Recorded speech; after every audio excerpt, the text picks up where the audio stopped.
Bienvenidos a esta nueva charla a la comunidad organizada por la Fundación INECO. En esta ocasión, en esta oportunidad, vamos a abordar un tema bastante polémico que suele generar debates, incluso bastante intensos, en la sociedad actual, principalmente. La monogamia, ¿es natural o un mandato social? La charla de hoy va a estar a cargo del doctor Francisco Ferrer Arroyo, profesor de Psicología Jurídica de la Universidad de Buenos Aires y director del curso de Neurociencias y Derecho de la Fundación de INECO, y quien les habla. Así que, sin más demora, vamos a escuchar a nuestro primer expositor. Bueno, muchas gracias, Lili. Buenas tardes a todos y a todas. Y vamos a hablar, sí, de este tema que, como bien dijo Lili, es controvertido o controversial. Porque el ser humano es mamífero, sí, de eso no hay duda. ¿Es vertebrado? Sí. ¿Es monógamo? Y ahí es donde empiezan a suscitarse las distintas respuestas. Si uno mira la historia de la humanidad, se da cuenta que fue monógamo en algunas sociedades y fue polígamo en otras. De hecho, si ponen poligamia mapa o monogamia mapa, van a notar que los países del África, que es donde empezó la humanidad, que es donde empezó la historia nuestra del Homo sapiens, la mayoría son poligámicos. Es decir, que hay muchos vínculos entre más de dos personas, que puede ser en el modelo de la poliginia, que es un hombre que tiene diversas mujeres, o la poliandría, que es una mujer que tiene varios varones. Y eso lo van a encontrar en, ya les digo, donde comenzó la historia de la humanidad, en África, lo van a encontrar en Medio Oriente, lo van a encontrar en Pakistán, en Afganistán, con algunas particularidades en la India, los van a encontrar en lo que si uno mira el mapa, ve rápidamente lo que se conoce a veces como el sudeste asiático, pero particularmente más para la zona de Filipinas, donde habita el mandato musulmán de fe. En general van a poder hallarse estas prácticas matrimoniales. En el resto, Europa, América, Rusia, bueno, van a encontrar monogamia. Y yo creo que una persona enamorada en un país poligámico, cuando está enamorada de un solo individuo, debe decir, la monogamia es natural. Mira lo que siento. Cerezada, enamorada, pensaría tal vez que la monogamia es natural. Y las personas de los países monogámicos, cuando están aburridas de su pareja, deben pensar, la poligamia es lo natural. Entonces, cada aspecto de la explicación de la monogamia y de la poligamia en el mundo no tiene tanto que ver con factores de la naturaleza, pareciera en principio, sino más con factores culturales. Pero claro, si uno, si uno dice, pero los seres humanos, más allá de nuestro gran avance intelectual, no dejamos por esto de ser animales, no dejamos de ser ciertamente individuos emparentados con los primates. De hecho, con los bonobos compartimos el 98,7% de nuestro genoma. Un 1,3% nos separa. Y de los chimpancés también. Es decir, prácticamente somos iguales. ¿Qué nos diferencia? Bueno, nos diferencia lo que se llama cultura. Los chimpancés y los bonobos son profundamente polígamos. No tienen estructuras que aúnen a un macho y una hembra con exclusividad. Tienen algunos comportamientos que también asociamos con la monogamia, que se relacionan con el cuidado de las crías.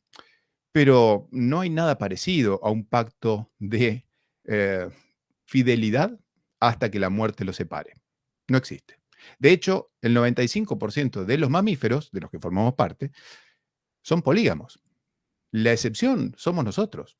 Ese 5% somos nosotros, con otros mamíferos. Algunos monos que se estudian, por ejemplo, en Formosa, el mono búho es monogámico. Pero son raras excepciones. Pareciera que la naturaleza tiende a la poligamia para poder potenciar las capacidades de reproducción. Sin embargo, los seres humanos hemos adoptado otro modelo distinto al de la poligamia, particularmente en Occidente, que es egocéntricamente a lo que nos convoca esta charla, es lo que nos interesa. Y tiene una explicación esto de por qué algunas especies, dentro de las que nos incluimos, optan por la monogamia. Y para encontrar respuesta hay que mirar hacia el cielo. Las aves. 90% de las aves son monogámicas. Es decir, 90% de las aves tienen un patrón de monogamia sexual y social. Esto significa que hay una exclusividad en la pareja y además hay un cuidado entre ellos, sobre todo en el campo de los animales y de las aves, cuidado del macho sobre la hembra que está empollando huevos y que tiene necesidades de alimentación y también de construcción del nido. Y también hay biparentalidad en el cuidado de los pichones. Y estos sí se parecen bastante a nosotros los humanos. Y se parecen a nosotros tanto que cuando una pareja está de novio, se suele decir, mira los tortolitos. Los tortolitos son la parejita de aves. ¿Y por qué los pájaros, las aves se parecen a nosotros en ese sentido? Bueno, porque a diferencia de los monos, que nacen con la capacidad cerebral al 50%, el ser humano nace con una capacidad cerebral del 25% y por lo tanto profundamente indefenso. Necesitamos indefectiblemente para sobrevivir el cuidado de un otro, que habitualmente van a ser los progenitores. Y lo mismo pasa en el nido. Los polluelos abren la boca y los progenitores les dan de comer. Y esto dura bastante, a diferencia de las tortugas, por ejemplo. Las tortugas nacen, rompen el caparazón y ya salen solitas hacia el mar. Y ahí caminan solas por instinto. Se las pueden comer los predadores, pero muchas de ellas llegan. Comparen eso con un ser humano o con un ave. El ser humano necesita al menos un año para moverse autónomamente, para caminar, sobre todo. 2 años para empezar a hablar. Pero a los 2 años no hay niño que salga corriendo de un lobo que lo persiga. Así que nuestra historia evolutiva lo que nos señala es que los seres humanos tenemos esta conducta de solidaridad, de empatía y de cuidado hacia las crías porque nacemos profundamente indefensos. Los antropólogos explican esto en función de que hubo un cambio en la especie y dejamos de andar en 4 patas para andar en 2.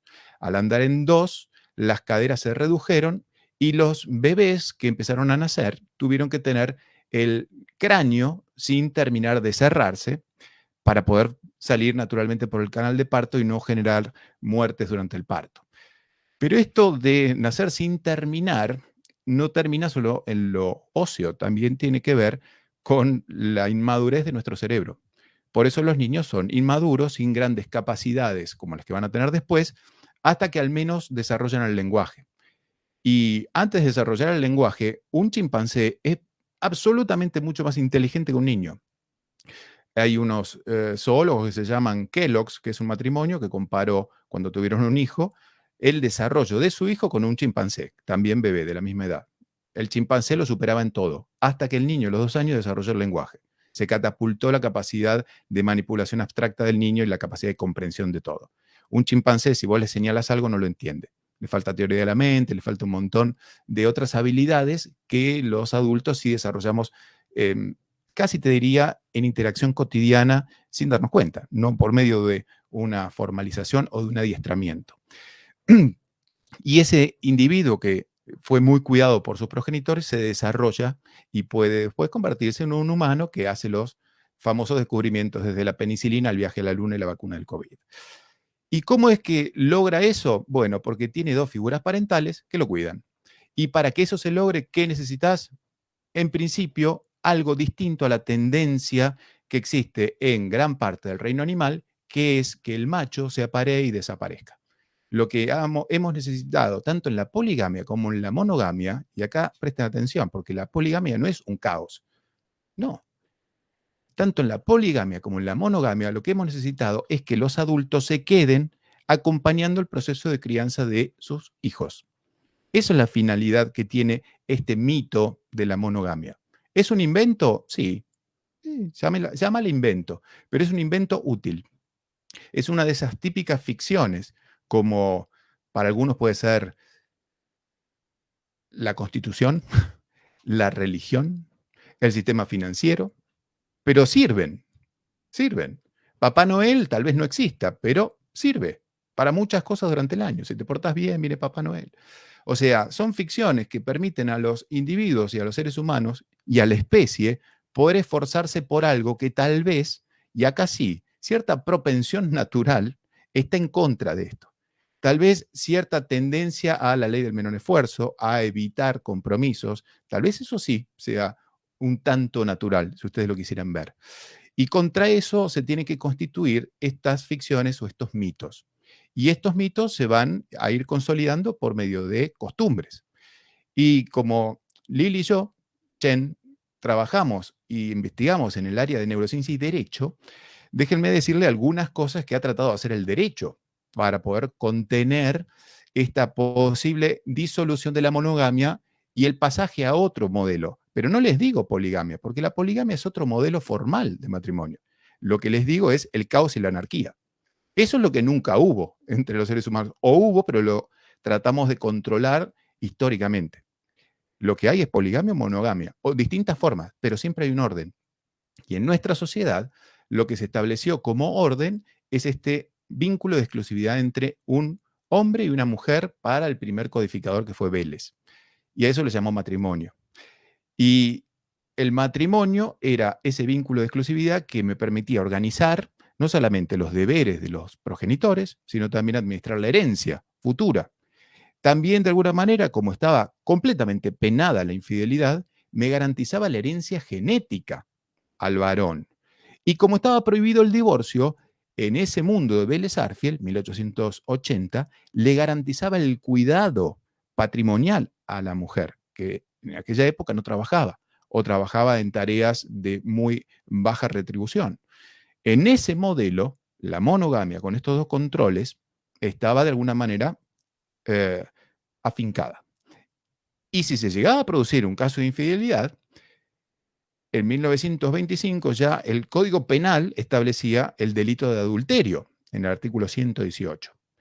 Entonces ya tenías un montón de condicionamientos sociales, desde lo jurídico, para no poder romper esta estructura, esta ficción, este mito de la monogamia. Más allá de que la gente no necesitaba todos estos condicionamientos del derecho, la gente no era infiel porque era, en algún sentido, pecado. En otro, una traición. En otro, una inmoralidad. El derecho siempre va a aparecer cuando la gente no se puede autocontrolar, cuando ya las costumbres, las creencias, los mandatos sociales dejan de imprimirle una suerte de inhibición externa, la persona rompe esas inhibiciones, ahí aparece el derecho. Cuando no aparece el derecho, tengan por seguro que va a aparecer otro tipo de sanción.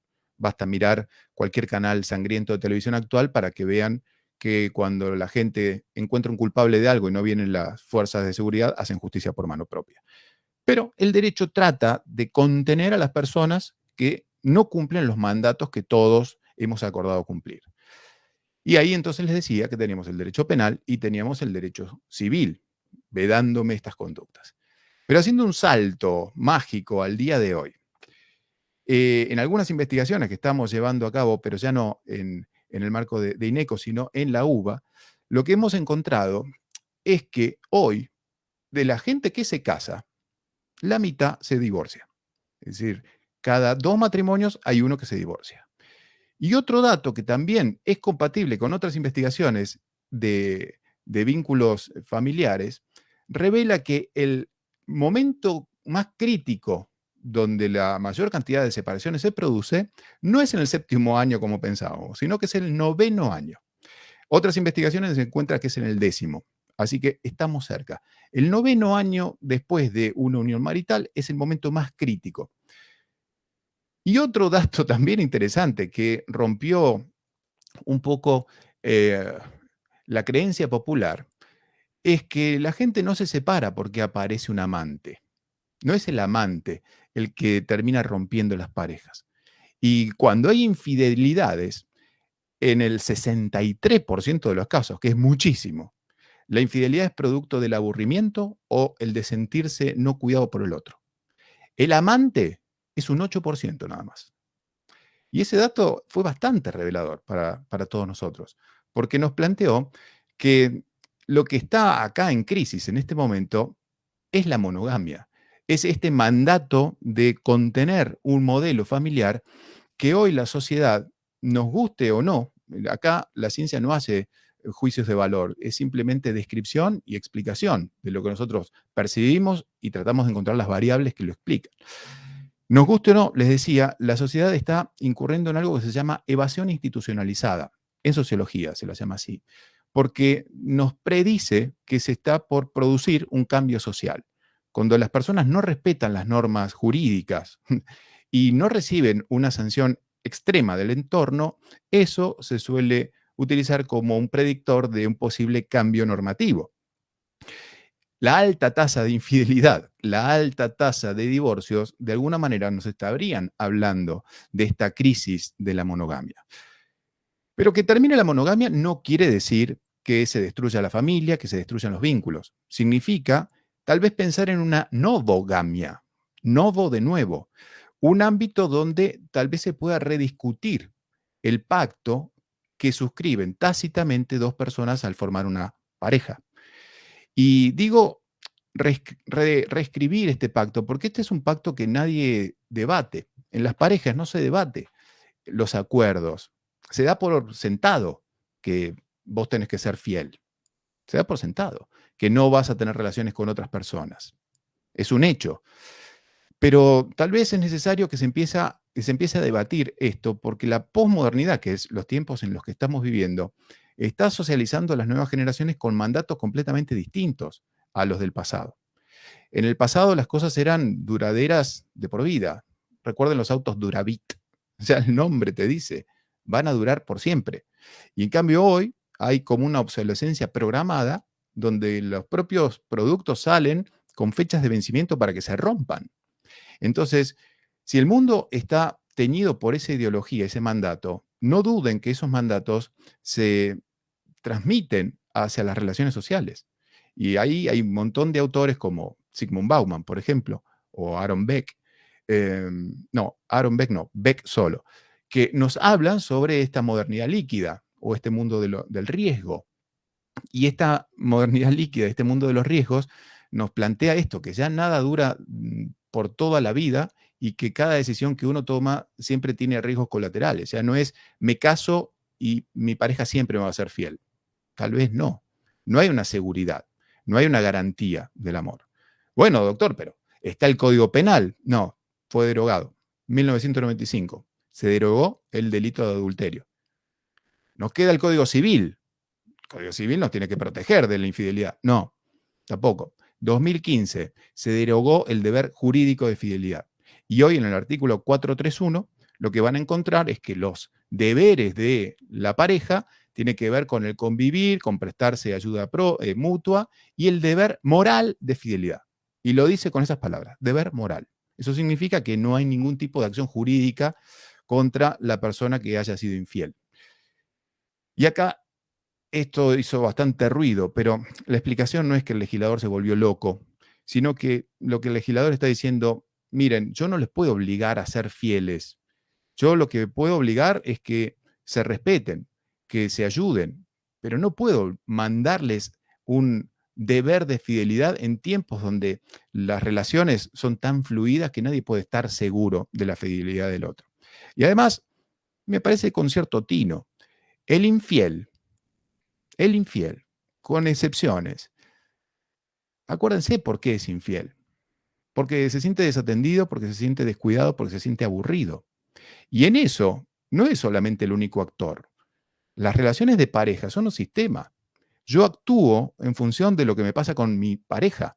Y si yo termino en un cuadro de infidelidad, está bien, si me quieren atribuir toda la responsabilidad a mí, como en el medioevo, ¿no? Encontramos la bruja, encontramos al brujo y me quieren quemar por esto, nos estaríamos perdiendo que las parejas son un sistema y que muchas personas terminan cometiendo conductas de traición, porque es una traición la infidelidad, porque son llevados al extremo.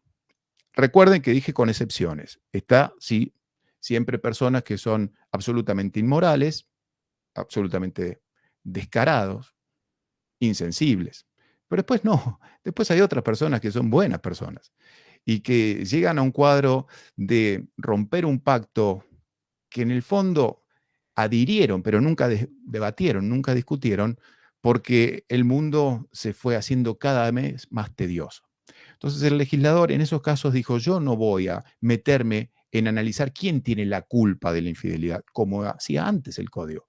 El infiel era el responsable de todos los males y quien iba a cargar con todas las responsabilidades del juicio, del divorcio, de los gastos, de las costas, de los honorarios, iba a tener que entregar la casa, pasar alimentos amplios, o la infiel.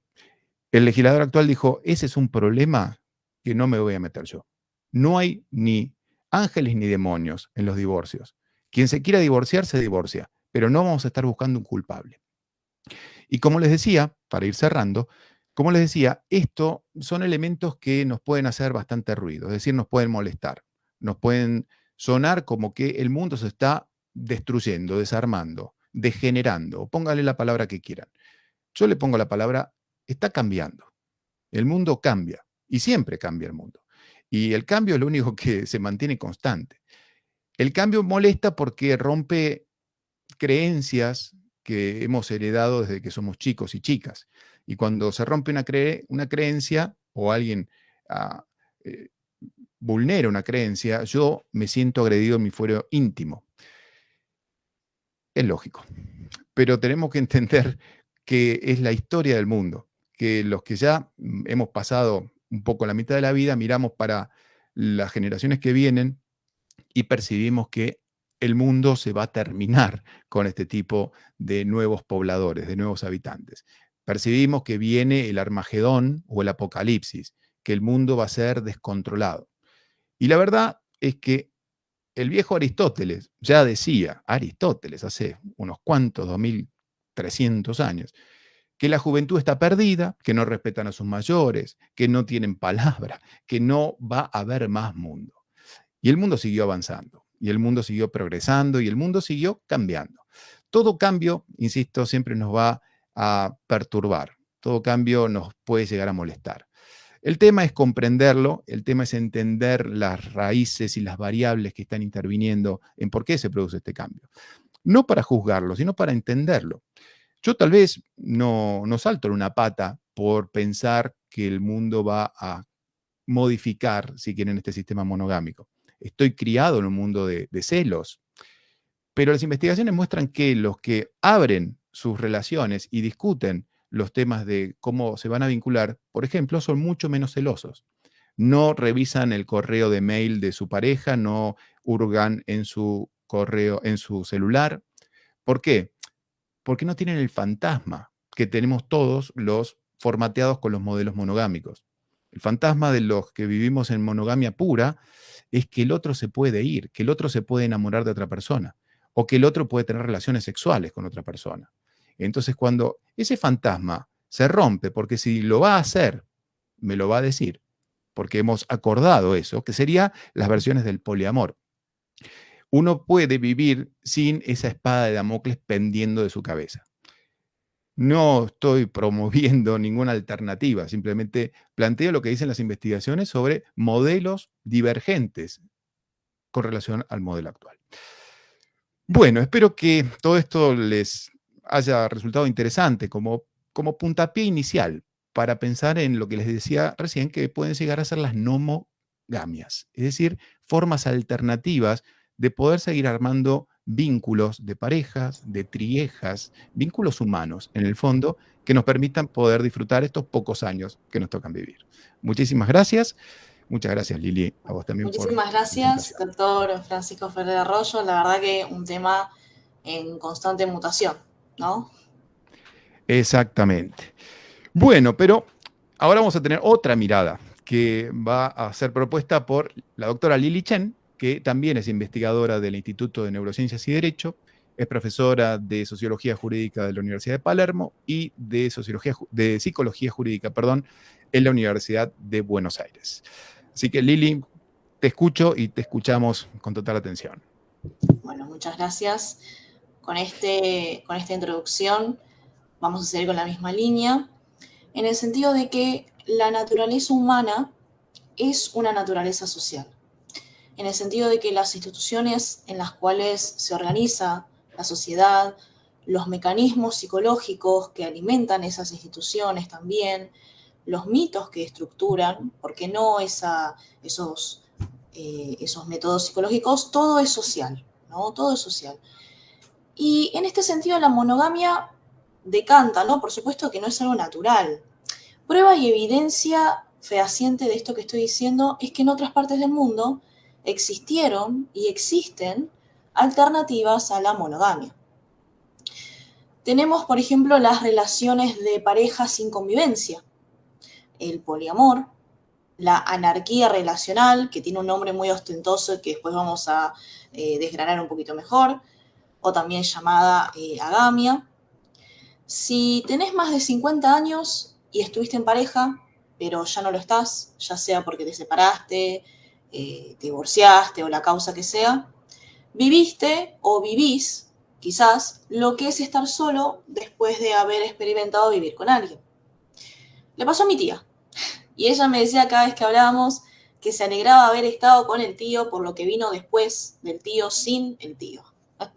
Y luego conoció a otra persona, pero ni por esa persona quería renunciar eso nuevo que había conocido. Y lo que hace ella actualmente no lo hace ni lo hizo ni mi abuela ni sus amigas. Pero a ella le sirve y no lo suelta más.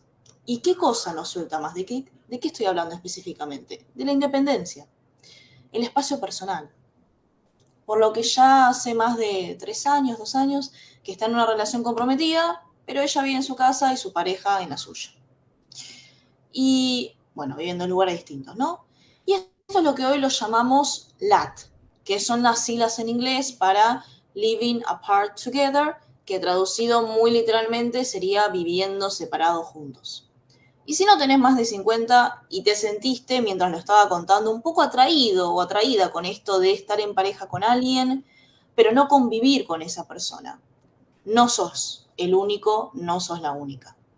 Los millennials, los famosos millennials, tienen un interés cada vez mayor, según los estudios, por este tipo de relación, teniendo en cuenta de que ya no pesan esta generación de los millennials con la carga del checklist, ¿no? De las cosas a tachar, casarse, tener hijos, vivir juntos incluso.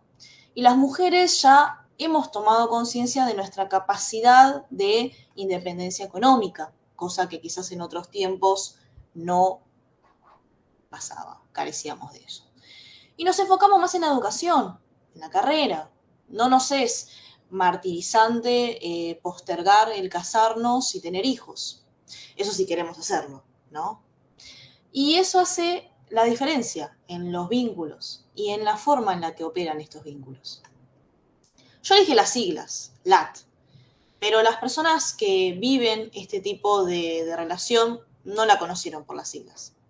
Surgió de un querer proteger la propia autonomía, la independencia, eso que no suelta mi tía. Y a mi tía le digo LAT y va a pensar que se me desconfiguró el Windows, no me va a entender. Y es por esta razón también que suele aparecer en la cotidianeidad, pero no como LAT, sino como no quiero estar con alguien todo el tiempo, o quiero mi espacio personal, quiero mi propio baño, estuve casada ya y no quiero tener una pareja cerca todo el tiempo. Es una relación con un nombre, solo que las personas no pueden querer un tipo de relación si no saben cómo llamarla. Y obviamente que no va a funcionar para todos. Hay quienes quizás primero quieran probar un tiempito, un mes. La duración en este tipo de relación ya no va a depender de cuán antes hayan conocido las siglas esta de LAT, sino de las individualidades de las personas y las particularidades de cada vínculo. En algunos casos va a salvar las relaciones y en otras va a ser un detrimento para las relaciones. Les comenté recién sobre la anarquía relacional. Puede llegar a sonar como muy estridente, medio ostentosa la terminología, pero vale la pena al menos entender de qué trata. Si sos monógamo o monógama, tu pareja, que es también tu pareja sexual, ocupa un lugar en tu vida de prioridad. En el caso de que tu relación fuese de anarquía relacional, esa prioridad la compartirían tu pareja, una amistad íntima incluso, o también tu compañero de habitación. Justamente porque la anarquía relacional lo que busca es no aplicar valores distintos a sus distintas relaciones, a nuestras distintas relaciones. Una relación sexual no tiene prioridad sobre una relación sentimental que no tiene sexo o que no tiene romance incluso. Junto a esto se suma la carencia de expectativas, ¿no? En los vínculos monogámicos, incluso en los poligámicos, se espera que si dos personas están enamoradas y duermen juntas, al otro día, cuando te levantes, la otra persona siga ahí, no que no esté. Eso no está en los anarquistas relacionales, pero no por eso carecen de compromiso. Va por otro lado. Va por el lado de creer que en la relación todas las partes dentro de la relación tienen absoluta libertad y flexibilidad. Esto de la anarquía relacional. Y la diferencia que tendría con la poligamia sería que no se considera que el sexo y el romance son algo inherente a sus vínculos. Básicamente la anarquía relacional, que no es muy antigua, tendrá su término una década de existencia, invita a poder construir las relaciones y los vínculos en base al deseo, en lugar de la presión social. Lo cual tiene un poco de sentido, porque, como leí en un libro, el humano es deseante, y algunos pueden controlarlo más y otros menos. El deseo es una de las fuerzas motoras más poderosas de la naturaleza humana. En la anarquía relacional entonces se puede encontrar una forma de poder equilibrar, al fin y al cabo, lo que son las relaciones que uno tiene y desea seguir manteniendo, ¿no? Vivimos usualmente bajo la monogamia, pero bien sabemos que las relaciones, como recién decía el doctor Ferrer Arroyo, no son permanentes, no son para siempre. Y las relaciones sexuales pasan también fuera del marco de una relación. No necesariamente tenés que estar en una relación para poder tener una relación sexual. Ahora, la poligamia, que recién hablábamos, es tan rastreable en la humanidad como la monogamia. La poligamia, hacemos un repaso, puede entenderse en dos aspectos, por así decirlo. La poliginia, que es el hombre casado con varias mujeres, o la poliandría, que es una mujer casada con varios hombres. La primera es histórica y nos suena más. Ya los antiguos escritos nos hablaban de los persas como padres de cientos de hijos. Ramsés II, o Abu Simbel para los amigos, fue un faraón egipcio que tuvo 96 hijos, hijos y 60 hijas, si mal no recuerdo. O sea, en total más de 150 hijos. No desperdiciaba un minuto de su vida. El famoso rey poeta de Texcoco, Nezahualcóyotl, del México azteca, llegó a tener casi 120 hijos. Y no fue el único, porque en la sociedad nahua la poligamia era válida para los hombres miembros de la nobleza, mientras que la monogamia era limitada a las clases más bajas, era cosa de estratos bajos. La poligamia ya es una institución jurídica legal en 47 países distribuidos en Asia y en África. Pero la poligamia no tuvo como protagonista al hombre siempre. En la antigüedad hay registro de la práctica de la poligamia con la mujer como protagonista, la poliandría. Por ejemplo, los guanches, que son los primeros habitantes de las Islas Canarias, son un archipiélago en el Océano Atlántico, era una población conformada mayoritariamente por hombres y muy pocas mujeres, por lo que las condiciones ideales para que la poliandría funcione estaban dadas. Los inuits son unas comunidades indígenas que están principalmente en el Ártico, no practicaban la monogamia en la máxima expresión, porque la poliandría representaba para ellos una forma de proteger la familia, una forma de supervivencia. ¿Cómo funcionaba? El primer marido elegía al segundo, y en muchos casos ese segundo era un hermano del primero, para que cuidara la casa y a la familia cuando él no estuviese presente. Y esto se respaldaba con la filosofía de que si la mujer se embarazaba en la ausencia del primer marido, al menos el hijo era de alguien que él había elegido. Para los que no conocían a los inuits, son los que inventaron los kayaks, o al menos los primeros documentados en usarlo, solo que ellos en realidad lo llamaban harrak, que fue creado, bueno, originalmente para viajar y cazar. Pero la poligamia, como les dije, no solamente no es cuestión de únicamente los hombres, y tampoco es cuestión exclusivamente de tiempos pasados. Podemos hablar de poligamia en tiempo presente. Una etnia en Tanzania llamada Pimwe es objeto de estudio de hace mucho tiempo por su tendencia a la poliandría.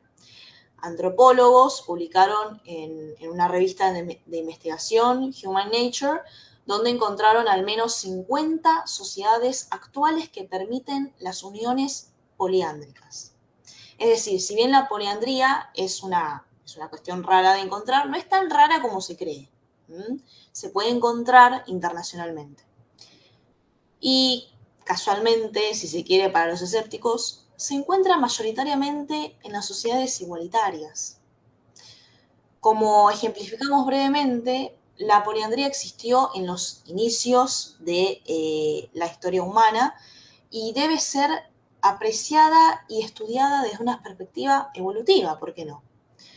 En el análisis de los antropólogos que les mencioné, se habla de la alta tasa de mortalidad masculina como uno de los factores que favorecieron el fomento, ¿no?, de la poliandría. Actualmente vivimos en una sociedad que todavía se rige por normas patriarcales.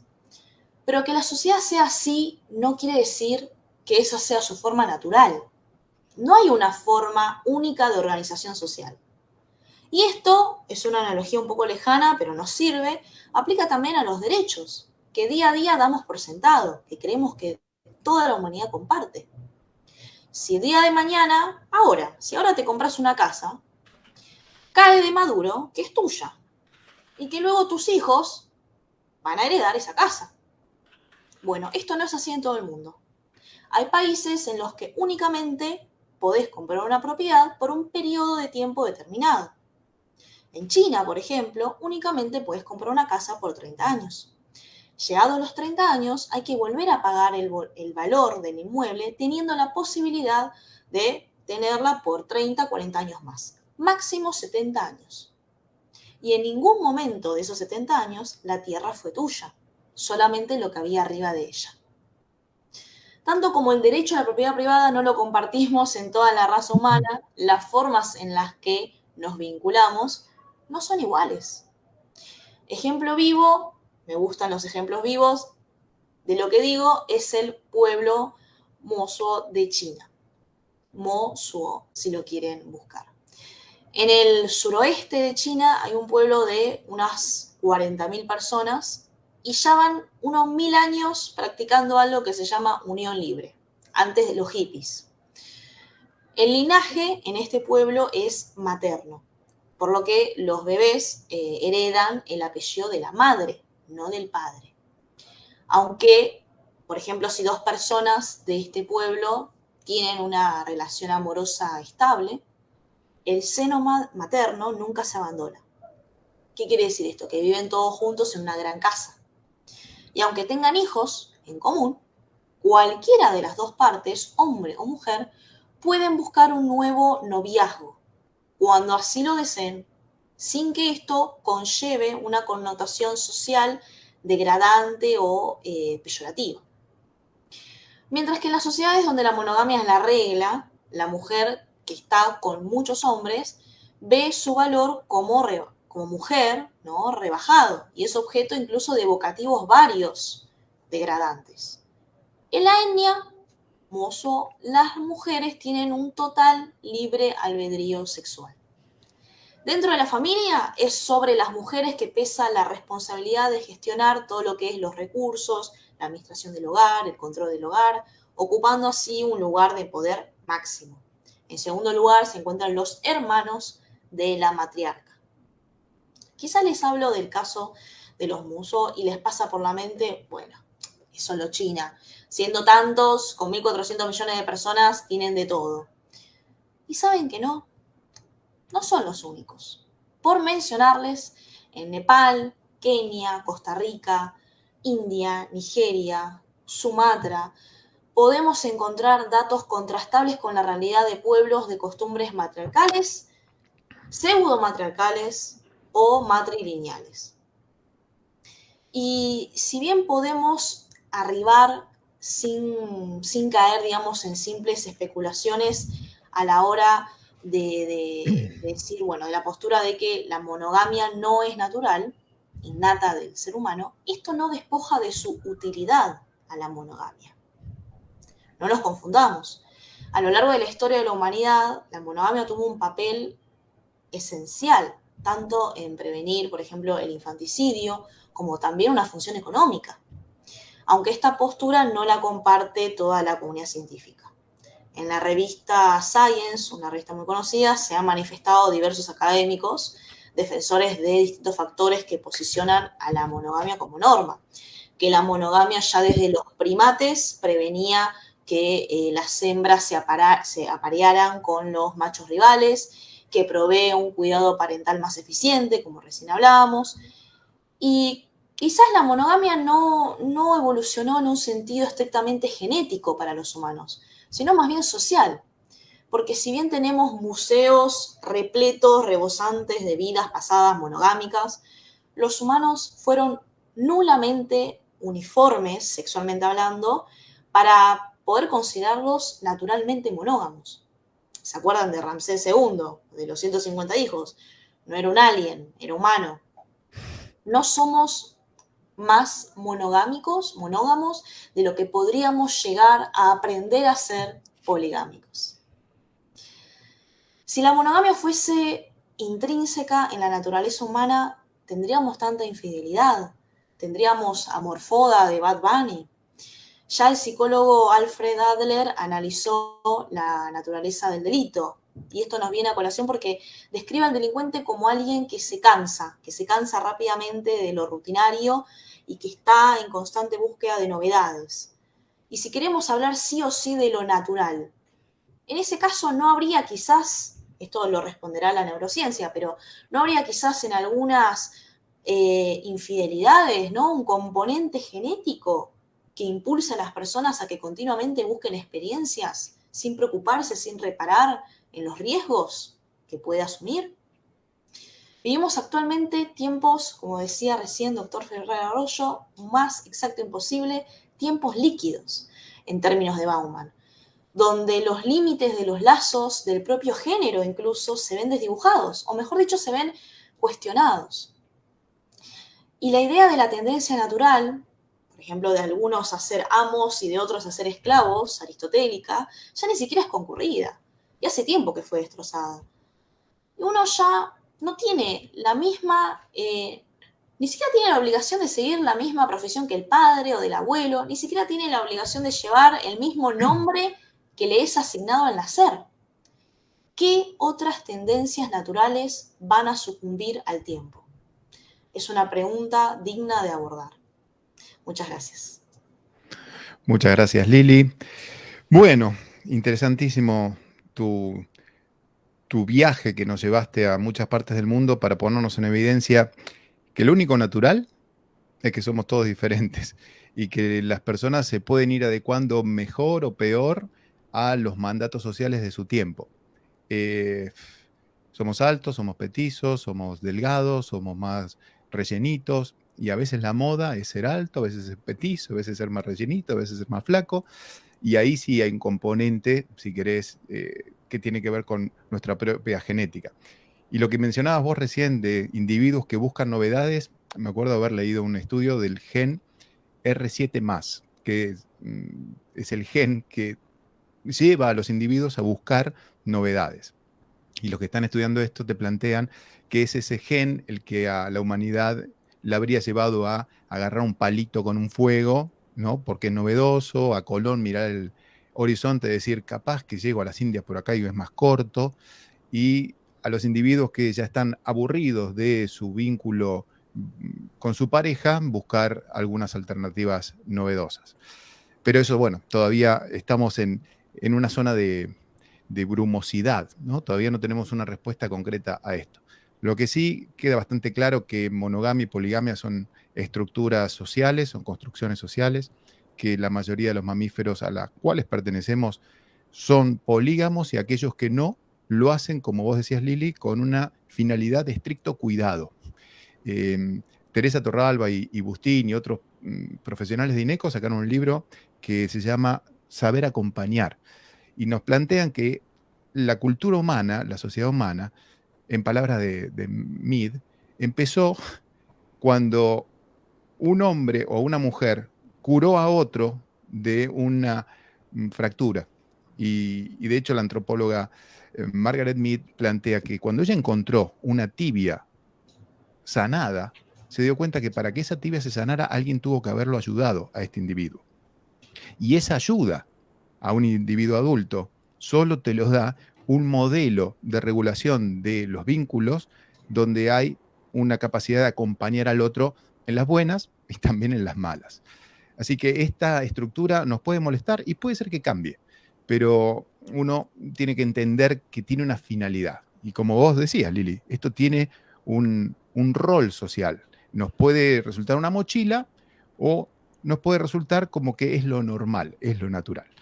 Este es el gran debate. Lo dejamos abierto, no, como les decía, no tenemos una intención de bajar una línea sobre esto, porque cada uno lo puede considerar como que es algo propio y consustancial de sí o que es algo que lo oprime.